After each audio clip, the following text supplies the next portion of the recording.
Court monitor করুক CBI তদন্ত এবং তার সঙ্গে সঙ্গে সংবাদ মাধ্যমে যে খবর বেরিয়ে আসছে সেটার উপর নিয়ন্ত্রণ করা হোক, এই দুটো আবেদনই আজকে খারিজ করে দিয়েছে সুপ্রিম কোর্ট। আমাদের সঙ্গে বিকাশ ভট্টাচার্য রয়েছেন, আইনজীবী। সবসময় আমরা তাকে কোর্টে দেখেছি যখন সারদা মামলা শুনানি হয়েছে। বিকাশ দা, প্রথমেই বলবো রাজ্য সরকারের যে দুটো পিটিশন ছিল, দুটো প্রেয়ার ছিল তাদের। এক ছিল কি কোর্ট মনিটরিং করা হোক, এবং দ্বিতীয় হলো কি সংবাদ মাধ্যমে যে লিকসগুলো হচ্ছে সেটা নিয়ে আজকে কোর্ট কি রায় দিয়েছে। না, ওদের মূল উদ্দেশ্যই ছিল রাজ্য সরকারের পিটিশন এবং তৃণমূল কংগ্রেসের পিটিশনের, তাদের মূল উদ্দেশ্যই ছিল যেন খবরের কাগজে এই তদন্তের বিস্তারিত বিবরণ না বেরোয়। তারা লিখেছেন খবরের কাগজে এই সমস্ত রিপোর্ট বেরোলে পরে রাজ্য সরকারের বিব্রত হচ্ছে, আর তৃণমূল কংগ্রেস রাজনৈতিকভাবে বিব্রত হচ্ছেন, কেন বিজেপির সঙ্গে আতাত করে সিবিআই তদন্ত করছে। এই দুটো দাবিকেই আজকে সুপ্রিম কোর্ট খারিজ করে দিয়েছেন। সুপ্রিম কোর্ট বরং রেকর্ড করেছেন যে সিবিআই যে তদন্ত করছে সেই তদন্তের ক্ষেত্রে কোনো খামতি আছে এমন অভিযোগ কেউ করেনি, অতএব মনিটরিংয়ের প্রয়োজন নেই। সুপ্রিম কোর্ট একথা বলেছেন যে আমরা যখন প্রথম মামলা করেছিলাম তখন সুপ্রিম কোর্ট মনিটরিং দেননি, কিন্তু বলেছিলেন প্রয়োজন হলে মনিটর করব। তার কারণ তখন আমাদের আশঙ্কা ছিল যে সিবিআই হয়তো তদন্ত ঠিকমতো করবে না, কিন্তু এখন দেখা যাচ্ছে সিবিআই ঠিকমতো তদন্ত করছে, তাই মনিটরিংয়ের দরকার নেই। এক। দুই, সংবাদপত্রে কি বেরোচ্ছে এটা সংবাদপত্রের কাজ, সংবাদপত্রকে নিয়ন্ত্রণ করার অধিকার আদালতের নেই, আদালত করবে না। এই দুটো আবেদনই খারিজ করে দেওয়া হয়েছে। তখন রাজ্য সরকার পক্ষ থেকে কপিল সিবাল সওয়াল করেন যে সুপ্রিম কোর্ট অর্ডারে বলা হয়েছিল সেই দিন পর্যন্ত যতগুলো নন সারদার এফআইআর হয়েছে, ইনভেস্টিগেশন শেষ হয়নি, সবটাই সিবিআই ইনভেস্টিগেট করবে। অতএব তারা একটা সংখ্যা দিয়ে বলছেন প্রায় 400-র উপর এফআইআর, সেগুলো সিবিআই ইনভেস্টিগেট করছেন না। সেক্ষেত্রে সিবিআইয়ের বক্তব্য ছিল যে ইনভেস্টিগেশনের জন্য যদি তার গুণমান বজায় রাখতে হয় তাহলে অত সংখ্যক এফআইআর ইনভেস্টিগেশন করার দরকার নেই। তারা 36টা এফআইআর করেছেন, তার ভিত্তিতে ইনভেস্টিগেশন হবে এবং তাতেই আসল সত্য প্রকাশিত হবে। তখন আদালত বলেন যে তাহলে সিবিআইয়ের উচিত আদালতের কাছে অনুমতি চাওয়া, তা না হলে আদালতের যে আদেশ সেই আদেশটাকে অমান্য করা হয়। সিবিআই যে আবেদন করেন সে আবেদনে আদালত তাকে অনুমতি দিয়েছেন, সিবিআই হয়তো পরে অ্যাপ্লিকেশন করবে।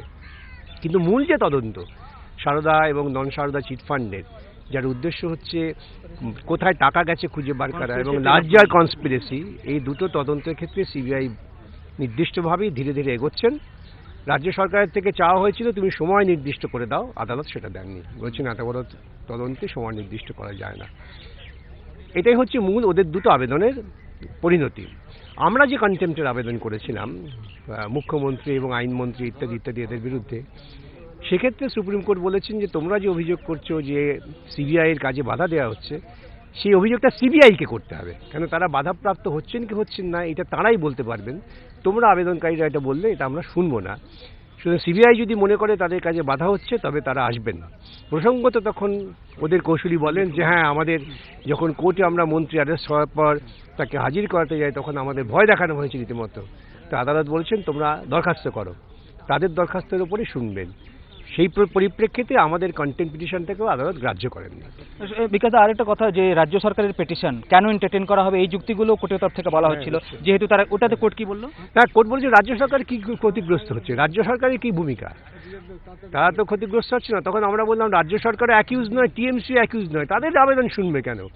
সুতরাং রাজ্য সরকারের এই বক্তব্যের পরিপ্রেক্ষিতে তখন কপিল সিবাল কথাটা অন্যদিকে ঘুরিয়ে গেলেন, না আমরা এসছি যে এতগুলো এফআইআর, সব এফআইআর কনসিডার করা হচ্ছে না ইত্যাদি বলে অন্য বিষয়ে গেলেন। রাজ্য সরকারের আবেদনের কোনো যৌক্তিকতা আদালত খুঁজে পায়নি। কিন্তু আরেকটা টিএমসি তরফ থেকে যে পিটিশন এসেছিল দুটো দাবি নিয়ে, এক হলো মিডিয়াকে নিয়ন্ত্রণ করা হোক, সিলেক্টিভ লিকগুলো করা হচ্ছে, মিডিয়াকে বাধা দেওয়া হোক, এবং দ্বিতীয় ছিল কি মনিটরিং করা হোক। তো টিএমসির আবেদন নিয়ে সুপ্রিম কোর্ট কি বললো? টিএমসি তো বলছে তোমাদের কোনো অধিকারই নেই। টিএমসি আবেদনের ক্ষেত্রে সুপ্রিম কোর্ট বলছেন যে আমরা আমাদের রায় দিয়ে দিয়েছি, তোমরা তাতে পার্টি ছিলে না, এখন আমরা তোমাদের আবেদন গ্রহণ করতেই পারি না। আমরা কার্যত এখন ফাংটাস অফিসিও, মানে আমরা এখন অকেজো হয়ে গেছি এই কোর্ট। আমরা শুধু দেখব যারা পার্টি ছিলেন তাদের যদি নির্দিষ্ট কোনো অভিযোগ থাকে তদন্ত কেন্দ্রিক, তবেই আমরা দেখব, তার বাইরে দেখব না। অর্থাৎ তোমাদের আবেদন খারিজ। আর একটা লাস্ট কোশ্চেন বিকাশ দা, একটা প্রশ্ন ছিল কি সিবিআইকে কিছু ইন্টারভেনশন করতে বলেছে কোর্ট, তাদেরকে কোর্ট কিছু জানাতে বলেছে, কেন এটা বললো কি, কেন বাকিগুলোতে তদন্ত? সিবিআইকে ইন্টারভেনশন করতে বলেনি, অর্ডারের মডিফিকেশন।